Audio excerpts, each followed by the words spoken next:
Hi guys, welcome to my channel. এখানে দেখো চলে আসছে নতুন আরেকটা ভিডিও নিয়ে। তো আজকের এই ভিডিওটা খুবই গুরুত্বপূর্ণ অঙ্গনওয়াড়ি কর্মী এবং আশাকর্মীদের জন্য।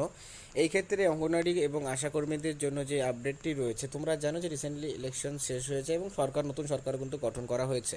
এবং তোমরা এই বিষয়টা অবশ্যই লক্ষ্য করেছো যে ভোটের আগে যে বাজেট পেশ করা হয়েছিল, ঠিক আছে, সেই বাজেটে কিন্তু আমরা দেখেছিলাম সেটা ইন্টেরিয়াম বাজেট ছিল। মানে ইন্টেরিয়াম বাজেট বলতে কি, প্রত্যেকটা লোকসভা ভোটের আগে যে বাজেটটা পেশ করা হয় সেটাকে ইন্টেরিয়াম বাজেট বলা হয়। কারণ ভোটে, মানে যে লোকসভা ভোট হয়, সেই লোকসভা ভোটে কোন পলিটিক্যাল পার্টি জিতবে সেটা কিন্তু কোনো রকমভাবে আগের থেকে নিশ্চয়, মানে 100% শিওর বলা যায় না। যার জন্য কি হয়ে যায়, যে নিয়মটি রয়েছে সেই সংবিধানের নিয়ম অনুযায়ী যে এক বছর, মানে করো ইলেকশনের আগে একটা ইন্টেরিয়াম বাজেট পেশ করা হয়। সেই পার্টিকুলার যত পর্যন্ত না নতুন সরকার গঠন করা হচ্ছে তত পর্যন্ত সেই বাজেটে অনুযায়ী কিন্তু কাজটা করানো হয়। এবং তারপর ইলেকশন কমপ্লিট হয়ে গেলে পরে, তারপর যখন ইলেকশন কমপ্লিট হয়ে যাওয়ার পর সরকার গঠন করা হয়, তারপর কিন্তু ফুল যে বাজেটটি রয়েছে সেই বাজেটটি কিন্তু পেশ করা হয়।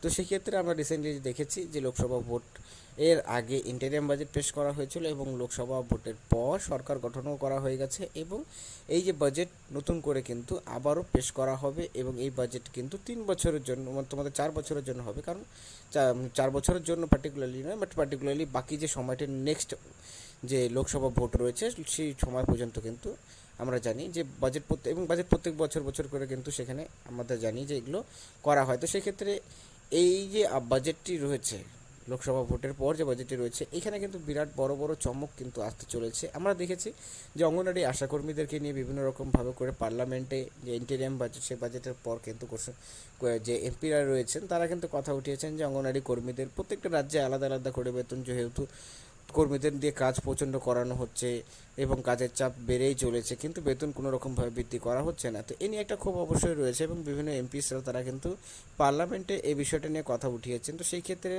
রিসেন্ট যে এনডিএ সরকার গঠন করা হয়েছে, এনডিএ সরকারের উপর অবশ্যই এটা নিয়ে কিন্তু চাপ রয়েছে এবং এটা আশা করা যেতে পারে যে কেন্দ্রীয় সরকারের দ্বারা কিন্তু এখানে নতুন করে বেতন বৃদ্ধি করানো হতে পারে অঙ্গনারী এবং আশাকর্মী এবং চুক্তিভিত্তিক কর্মীদের।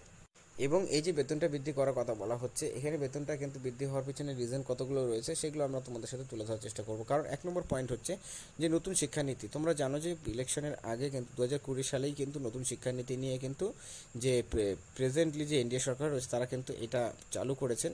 এই নতুন শিক্ষানীতি অনুযায়ী যে বলা হয়েছিল যে প্রত্যেকটা অঙ্গনওয়াড়ি কেন্দ্রগুলোকে আপডেট করা হবে এবং প্রি প্রাইমারিতে পরিবর্তন করা হবে। তো সেই ক্ষেত্রে এই যে প্রি প্রাইমারিতে পরিবর্তন করা হবে, তো সেই ক্ষেত্রে কিন্তু কর্মীদের কাজের চাপ অটোমেটিক্যালি এখানেও বেড়ে যাচ্ছে। তো এই যে বিষয়গুলো, এগুলো চালু করতে গেলে পরে কিন্তু, এবং তারপর যে পোষণ টাকার অ্যাপসের জন্য যে কর্মীদের ইনসেন্টিভ দেওয়া হচ্ছে সেই ইনসেন্টিভটাও খুব কম।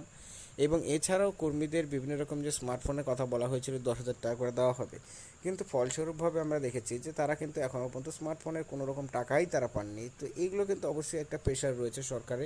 তো এইগুলো কিন্তু এই যে বাজেট রয়েছে সেই বাজেটে কিন্তু এগুলো ক্লিয়ারেন্স পাওয়া যেতে পারে বা এগুলো নিয়ে কিন্তু ঘোষণা করা হতে পারে। আর এখানে যেটা জানা যাচ্ছে যে অঙ্গনওয়াড়ি কর্মীদেরকে নিয়ে কিন্তু একটা বড়সড় ঘোষণা এবার কিন্তু কেন্দ্র সরকার করতে চলেছে। কারণ লাস্ট 2018-তে এ নিয়ে কিন্তু কর্মীদেরকে নিয়ে তারা কিন্তু ঘোষণা করেছিলেন। তো এইবার যেহেতু একটা প্রেশার রয়েছে, একদম চাপ রয়েছে, সেক্ষেত্রে অবশ্যই অঙ্গনওয়াড়ি কর্মীদের কিন্তু বেতন বৃদ্ধি হতে চলেছে। এখন কোশ্চেনটা রইল কত টাকা করে বেতন বৃদ্ধি হওয়ার সম্ভাবনাটা রয়েছে। তো দেখো, বেতন বৃদ্ধি হওয়ার সম্ভাবনা রয়েছে যে এর আগে 1,000 টাকা করে হয়েছিল, এখানে কিন্তু 1500 থেকে 2,000 টাকা মতন কিন্তু বেতন কর্মীদের বৃদ্ধি করানো হতে পারে। বাট সেটাও কোনো রকমভাবে শিওরিটিভাবে বলা যাচ্ছে না।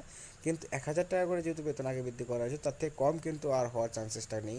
সেক্ষেত্রে 1,000 টাকা বেশি কিন্তু কর্মীদের বেতন বৃদ্ধি করানো হবে। এক্ষেত্রে দেখা রয়েছে যে এই শুধুমাত্র বেতন বৃদ্ধি করানো হয় নাকি এছাড়াও আরও যে অনেকগুলো ডিমান্ড যে কর্মীরা রেখেছেন বিভিন্ন রকমভাবে করে, কোনগুলো তারা ফুলফিল করেন, সেই বিষয়গুলোর উপরও কিন্তু আমাদের অবশ্যই নজর থাকবে। এবং সেই ক্ষেত্রে কর্মীদের বেতনটা বৃদ্ধি অবশ্যই দরকার। এবং এই ক্ষেত্রে কেন্দ্র সরকার কী ভাবছে এই বিষয়টাও খুব গুরুত্বপূর্ণ। কারণ আমরা এর আগেও জানিয়েছিলাম যে পে কমিশনের আন্ডারে আনা হতে পারে অঙ্গনওয়াড়ি ডিপার্টমেন্টটাকে। কারণ বিহারে এ নিয়ে আপডেট উঠেছিল, যেটা নিউজ পেপারের মধ্যে এসেছিলো, যেটা তোমাদের সাথে আমি এই ব্যাপারটা নিয়ে কিন্তু আগেও ডিসকাস করেছি। তো সেই ক্ষেত্রে এটা একটা গুরুত্বপূর্ণ যে পে কমিশনের আন্ডারে আসলে পরে তো অটোমেটিক্যালি বেতন 1 লাফে বৃদ্ধি করে যাবে কর্মীদের। বাট সেটা কবে থেকে লাগু হয় সেটাও একটা কোশ্চেন। আর কেন্দ্র সরকার সেটাকে লাগু করে কি করে না সেটাও একটা দেখা রয়েছে। কারণ কর্মীদের যে বেতন ক্রম সেটা কিন্তু